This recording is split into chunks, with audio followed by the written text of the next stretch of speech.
मौजूदा की आदत क्या लगता है खान साहब को बाहर निकलवाने के लिए सिंसियर है? एक अवाम है और एक एंटी अवाम फोर्सेस है, वो एक जत्था है। लोग अपने खिलाफ इनको कर बैठे हैं और इन्होंने अपने शौक से किया है। मैं समझती हूँ कि मेरा आपके साथ पेज एक है, आप कुछ और कारस्तानियां कर रहे हैं तो फिर मेरी मासूमियत है ना। मेरे मुंह पे थप्पड़ मारे, एक सीट छीने, जिन्होंने हमें वोट दिया है वो हमें जूते फिर मारेंगे, क्योंकि शुक्र अल्लाह का एस्टेब्लिशमेंट ने तो अब खुद ही कह दिया है कि वो सियासत नहीं करेंगे और आप लोग हम उन्हें इस चीज पे वेलकम करेंगे, बुलाएंगे भी नहीं। क्या साढ़े नाल खलो जो नहीं, उन्हें पाकिस्तान के साथ खड़े होना चाहिए।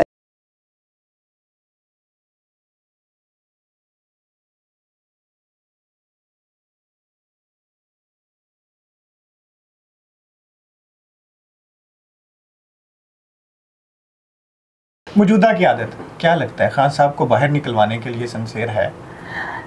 मेरा तो किसी की सिंसियरिटी पे आप शक नहीं कर सकते, दिलों के राज तो अल्लाह जानता है ना। हाँ, एफर्ट्स कितनी हो रही हैं, किस हद तक कामयाब है, इसके ऊपर हम बहस कर सकते हैं, लेकिन ऐसे किसी की नीयत पे शक करना तो इंतहाई नामुनासिब बात है।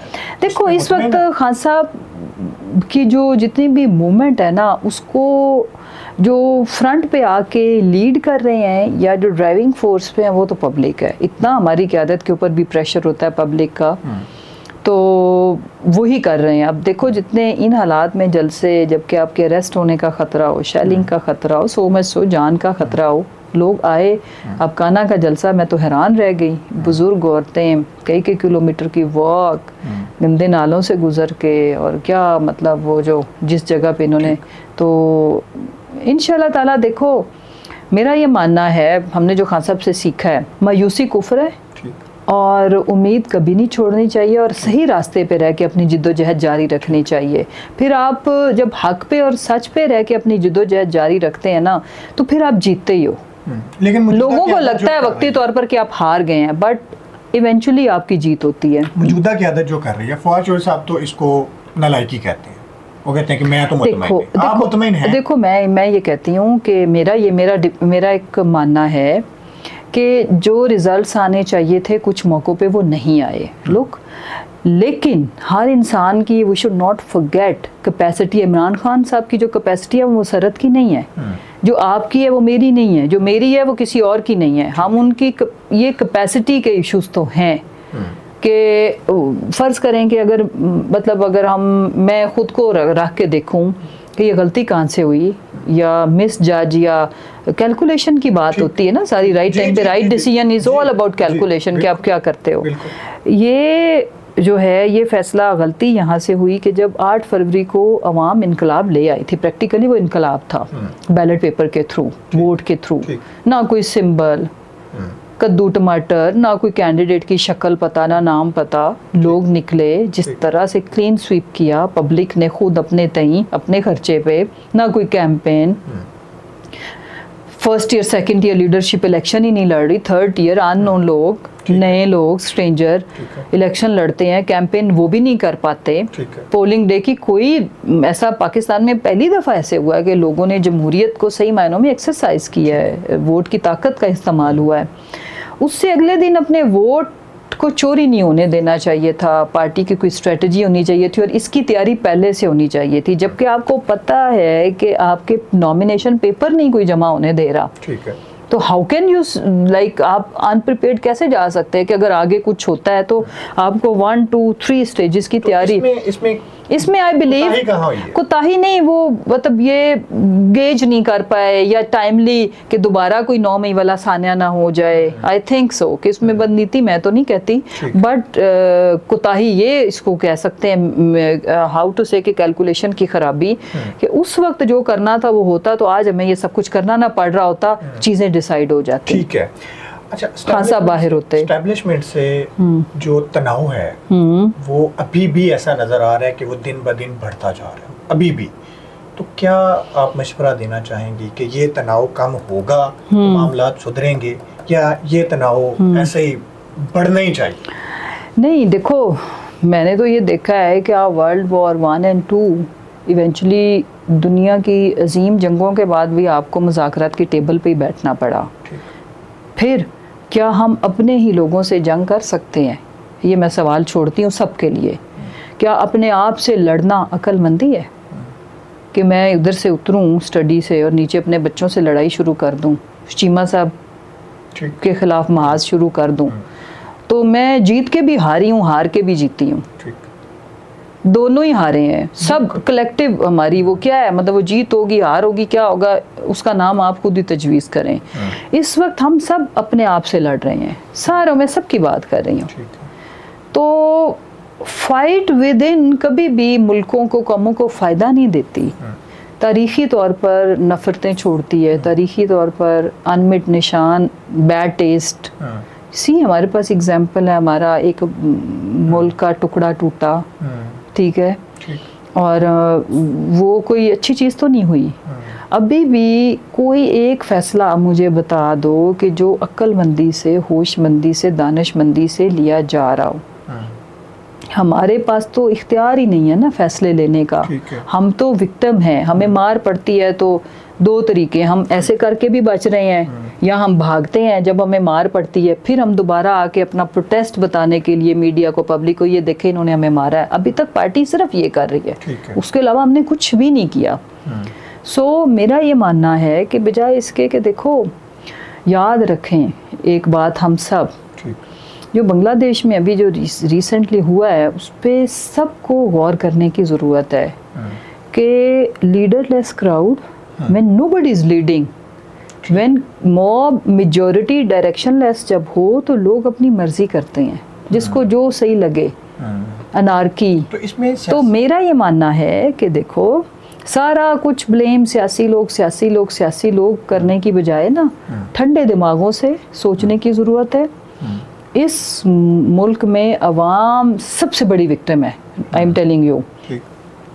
अब अवाम जब अपने आप को, अब पीटीआई शिटीआई पीछे रह गई है, यू नो, ये जो एक अवाम है और एक एंटी अवाम फोर्सेस है, वो एक जत्था है। लोग अपने खिलाफ इनको कर बैठे हैं और इन्होंने अपने शौक से किया है, ठीक है। इन्होंने कोई एक फैसला नहीं लिया कि जिससे ये सोचें कि अवाम को एहसास हो कि नहीं, मतलब आपने, उन्होंने वोट दिया जिद में आके, आपने उनका वोट चोरी कर लिया, फिर हर दिन उनका एक एक नुमाइंदा जिनको उन्होंने वोट दिया था आप काम कर रहे हैं।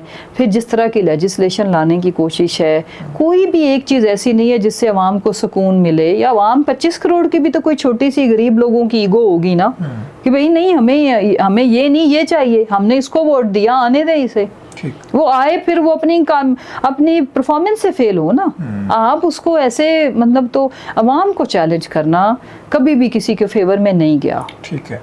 अच्छा, यही बातें मुस्लिम लीग नून करती थी, लेकिन जब मुस्लिम लीग नून को सहारा मिला, एंजॉय करनी शुरू कर दिया। तहरीक इंसाफ ने क्या सीखा है?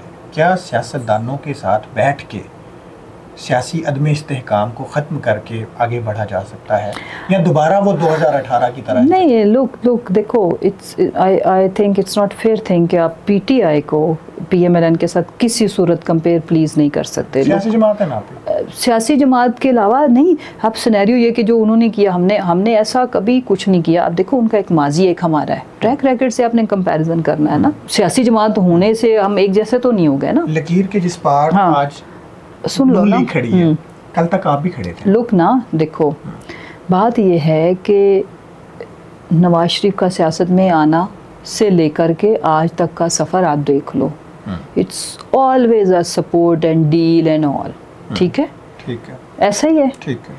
हम ये क्लेम करते हैं, ठीक है, जिस क्लेम को हम करते थे वो था 8 फरवरी से पहले तक का। It was claim, then it was proved कि हम कोई सिलेक्टेड नहीं है। हम तो पहले भी हमारा मैंडेट चोरी किया गया था, पहले भी हमें कंट्रोल करने के लिए हमारा मैंडेट चोरी करके ख्वाजा और इन जैसे लोगों में बांटा गया था कि ये बंदा पता नहीं कंट्रोल होगा कि नहीं, ठीक है।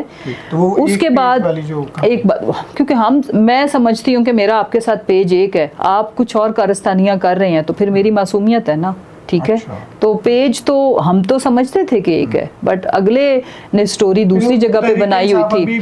सियासी जमातों के साथ बैठना नहीं, मैं ये नहीं कह रही, मैं ये कहना चाह रही हूँ कि सियासी जमातें, इस मुल्क की अवाम, इस मुल्क के आइन, राइट, और निज़ाम से मुराद मेरी इदारों के अंदर रिफॉर्म्स या कैसे हम डेमोक्रेसी को स्ट्रॉन्ग कर सकते हैं, उसके लिए 100 बिस्मिल्लाह बैठें।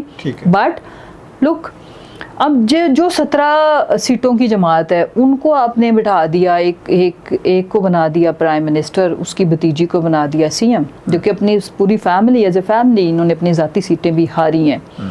अब उनके साथ हमारा ये तकाजा है कि हम भाई, हमें कोई एतराज़ नहीं है, हमें किसी की शक्ल से तो कोई नफ़रत नहीं है, ना कोई ज़ाती है हमारी कोई जायदादों के झगड़े हैं, ना कोई एक दूसरे के बंदे मारे हुए हैं। इशू क्या है? इशू ये है कि आपने हमारा मैंडेट चोरी किया है, प्लीज़ उस पर तो डिसाइड करें। जो हमारी सीटें जो जीती हुई हैं, जो फॉर्म 45 के तहत हमारी बनती, हमें दे दें। ठीक है, आपने 47 दे के राजी नहीं रहे, आज भी दे रहे हैं, कल भी दे रहे हैं, दिए ही जा रहे हैं। इस पे नूली के साथ भी बात हो सकती है बैठ। देखो सारी जमातें बैठ जाएं, कोई हर्ज क्या है? असल बात पे अब भाई हाँ, ये बात है, कोई हर्ज नहीं है। बट इनिशियली आप दिन रोज हमें मेरे मुंह पे थप्पड़ मारें, एक सीट छीने, एक मसलन सीट किसी पार्टी का बच्चा होता है, ऐसा ही है। ठीक, बिल्कुल। आप हमारा एक बेटा ले जाएं, बेटी उठा के ले जाएं, हर दिन ये करें, और उसके बाद आप मुझे कहें कि नहीं आए मेरे साथ बैठे, तो मुझे बताएं मैं कैसे बैठूं? Do I have any justification to the public? जिन्होंने हमें वोट दिया है वो हमें जूते फिर मारेंगे। So the only thing is के चीज़ों को की रियलिटी को समझें, हकीकत को मान लें। कोई हर्ज नहीं होता अपोजिशन में बैठ जाना, कोई हर्ज नहीं होता किसी की गवर्नमेंट आ जाए। मुल्कों से, कौमों से बड़ी चीज़ें तो ये नहीं है। Ultimately we are here for the public of Pakistan. Pakistan क्या है? 25 करोड़ आवाम कि ये इमारत, ये बिल्डिंग, ये वो सड़कें, ये तो नहीं है। ठीक है। पीटीआई मुस्तकबिल में अब एस्टैब्लिशमेंट की सियासी मुदाखलत, इस पे तो कंप्रोमाइज़ नहीं करेगी, क्योंकि शुक्र अल्लाह का एस्टैब्लिशमेंट ने तो अब खुद ही कह दिया है कि वो सियासत नहीं करेंगे। और आप लोग, हम उन्हें इस चीज़ पे वेलकम करेंगे, बुलाएंगे भी नहीं। क्या साढ़े नाल खलो जो नहीं, उन्हें पाकिस्तान के साथ खड़े होना चाहिए। जबरदस्त। इसी पैगाम के साथ मुझे इजाज़त दीजिए। अल्लाह।